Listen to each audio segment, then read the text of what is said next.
Santo Agostinho. Confissões. Perfil biográfico. Quarta parte. Agostinho levou 13 anos para escrever os 22 livros da obra, que teria enorme influência em toda a Idade Média. Para ele, Deus legitima a própria existência do poder, sem garantir o exercício concreto deste. A providência divina não confere a um ato o caráter de ato moralmente cristão. Desta forma, um católico pode afirmar que nada se faz sem Deus, do qual procedem princípio de autoridade e a orientação misteriosa dos fatos. E ao mesmo tempo, pode evitar que o cristianismo seja responsabilizado por este ou aquele acontecimento particular. O cristão pode, simultaneamente, ver a mão da providência na queda de Roma e lutar contra o perigo bárbaro com todo o coração e todas as suas forças. A filosofia política de Agostinho é uma filosofia de tempos difíceis, e serviu admiravelmente aos objetivos de seu autor, destruindo a argumentação dos polemistas pagãos. Roma não é eterna, porque só Deus é eterno. O perigo imediato passara. A morte havia paralisado, em Consenza, a marcha de Alarico. O chefe bárbaro jazia, com seu cavalo e seus tesouros, no leito do rio Buzento. Agostinho, porém, não encontrava descanso. Novas heresias, como a dos pelagianos, pretendiam afastar do cristianismo todo o elemento sobrenatural, ameaçavam a comunidade dos fiéis. O bispo prossegue em sua luta, procurando sempre antepor os argumentos do coração aos da razão. As palavras que mais frequentemente aparecem em seus escritos são amor e caridade. Amor, para ele, significa o conjunto de forças que leva o homem a um determinado caminho, escolhido pela consciência. Há amores que devem ser amados, e amores que não devem ser amados. Para Agostinho, o conhecimento abrange o homem inteiro, mente e coração. A alma é uma substância dotada de razão e apta para governar o corpo. A fé serve de ponto de partida para colocar a mente na direção certa. Marca os limites do campo que a razão deverá preencher. A realização vem quando se compreende aquilo em que se acredita. Sua doutrina nasce nos estudos que se originaram da necessidade de responder aos heréticos. Agostinho procura uma filosofia que ele entende como sendo o caminho para a felicidade, capaz de englobar o cristianismo e a salvação. Adota algumas posições dos seguidores de Platão, como a concepção de dois níveis de conhecimento, um através dos sentidos e outro percebido unicamente pela razão. E junta-lhes a figura de Cristo. Com esses elementos iniciais ergue um edifício filosófico que muito influenciaria o pensamento ocidental e que, em alguns aspectos, conserva ainda hoje toda a sua força polêmica. Muitas vezes, porém, ao desenvolver uma ideia, interrompe o raciocínio para deixar fugir um grito de amor a Deus. Ó Senhor, amo-te. Tu me estremeceste meu coração com a palavra e fizeste nascer o amor por ti. Tarde te amei, ó beleza, tão antiga e tão nova, tarde te amei, tocaste-me, e ardo de desejo de alcançar tua paz. Mesclavam-se nele o polemista inimigo das heresias, o administrador dos recursos da igreja e o místico, que escolhera, tantos anos atrás, uma vida de recolhimento.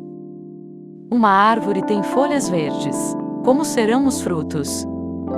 Agostinho, vida, é o grito que ressoa na Basílica da Paz de Hipona, a 26 de setembro de 426. É um dia de grande emoção para os fiéis. O bispo Agostinho designa o seu sucessor na pessoa do padre Heráclio. Repete-se, depois de 30 anos, uma cena que os habitantes da cidade não esqueceram: a escolha de Agostinho por Valério. Como aquele que o nomeara, Agostinho é agora um velho. Tem 72 anos. Relembra aos fiéis que uma vez exprimira o desejo de ter 5 dias livres por semana para poder escrever e rever as obras que de todos os lugares lhe solicitavam. Nascem, depois de um ano de trabalho, os 2 volumes de retratações, que comentam dezenas de obras.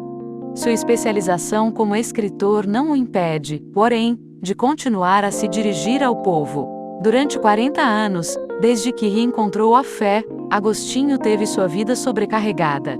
Primeiro constrói seu mosteiro, torna-se depois sacerdote e bispo, encarregado até mesmo de distribuir justiça em nome do império. Conseguiu, entretanto, permanecer fiel à sua vocação de contemplativo e arranjou tempo para realizar uma obra literária gigantesca: 113 trabalhos, 224 cartas e mais de 500 sermões.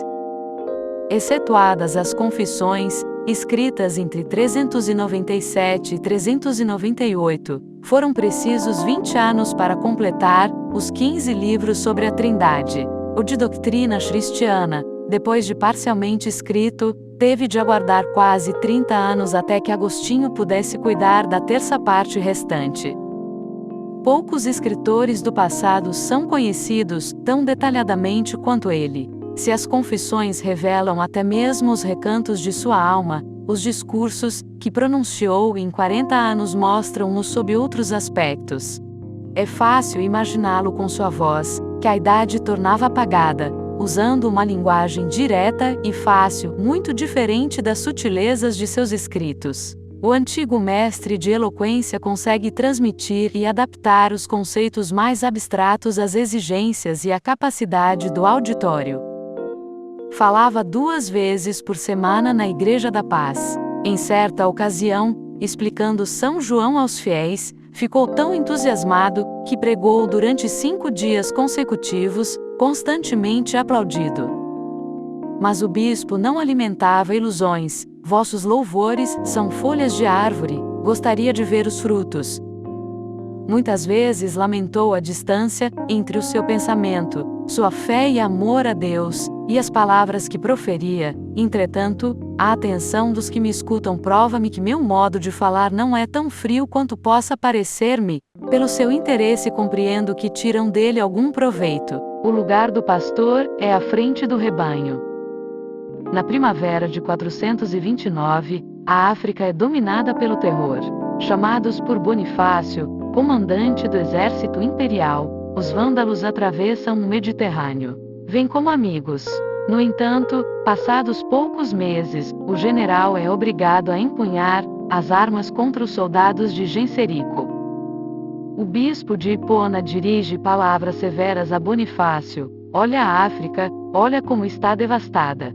Ninguém teria pensado ou suposto que o célebre Bonifácio, aquele que de simples tribuno, com poucos soldados, vencendo e destruindo toda a resistência, conseguiu pacificar todas estas populações, teria se sujeitado aos bárbaros, que com tamanha audácia devastam e saqueiam tantas regiões outrora povoadas. Eu, que estou atento às últimas causas, sei quantos males a África sofre por causa dos pecados de seus habitantes.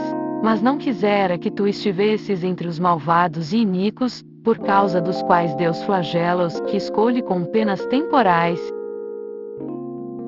Tarde demais. Os vândalos eram piores inimigos que os visigodos de Alarico. Seu nome tornou-se sinônimo de destruição e morte. Em poucos dias devastaram a Mauritânia, e em seguida a Numídia. Apesar dos esforços de Bonifácio, os bárbaros tornaram-se donos de todo o país. As legiões romanas dominavam apenas 3 cidades: Cartago, Cirta e Hipona. Nesta última, mas bem fortificada, Bonifácio prepara a derradeira defesa. Agostinho, aos 75 anos, vê que não há mais salvação para os hiponenses. Embora, nas amargas horas de desânimo, peça a Deus que o tire deste mundo, torna-se, como fizera 20 anos antes em relação aos refugiados de Roma, o organizador do auxílio aos fugitivos. Torna-se a voz da África, a testemunha mais categorizada do fim da latinidade no continente. Data desses dias uma das últimas cartas escritas a Honorato, bispo de Tiabe, para lembrar que ao pastor de almas não é permitido fugir ante os perigos, e que o lugar dos bispos é à frente dos fiéis, até o fim. Não devemos, por causa desses males incertos, cometer a culpa certa de abandonar nosso povo. Daí, adviria a ele grande mal, não quanto às coisas desta vida, mas da outra, que merece ser procurada com maior diligência e solicitude. Temamos que se extingam, abandonadas por nós, as pedras vivas, mas que a obra do incêndio que queima a estrutura de nossos edifícios terrenos. Temamos a morte dos membros do corpo de Cristo, privados do alimento espiritual, mas que as torturas a que a ferocidade dos inimigos poderia submeter os membros do nosso corpo. Todo conhecimento reside em Deus e na alma.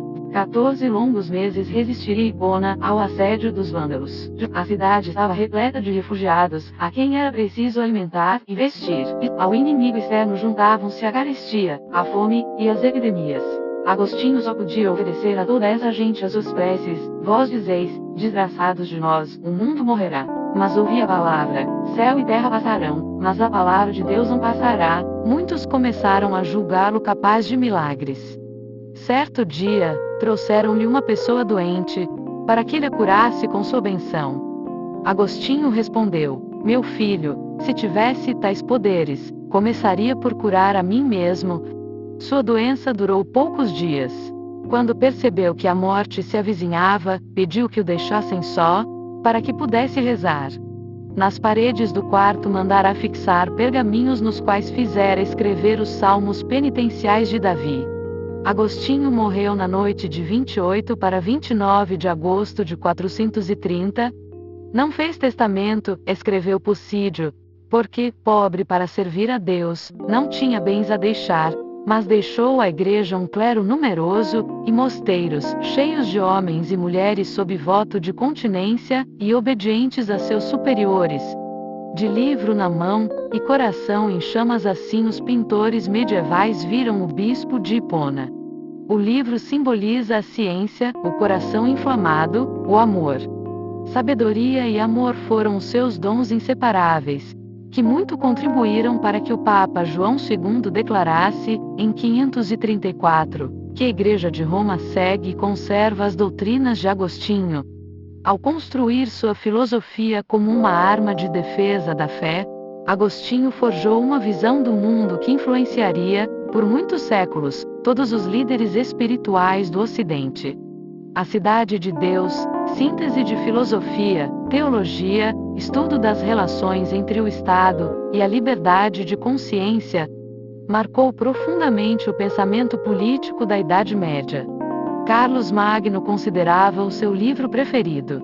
Agostinho foi o autor mais citado no último concílio do Vaticano, destinado a abrir novos rumos para o cristianismo dos tempos atuais.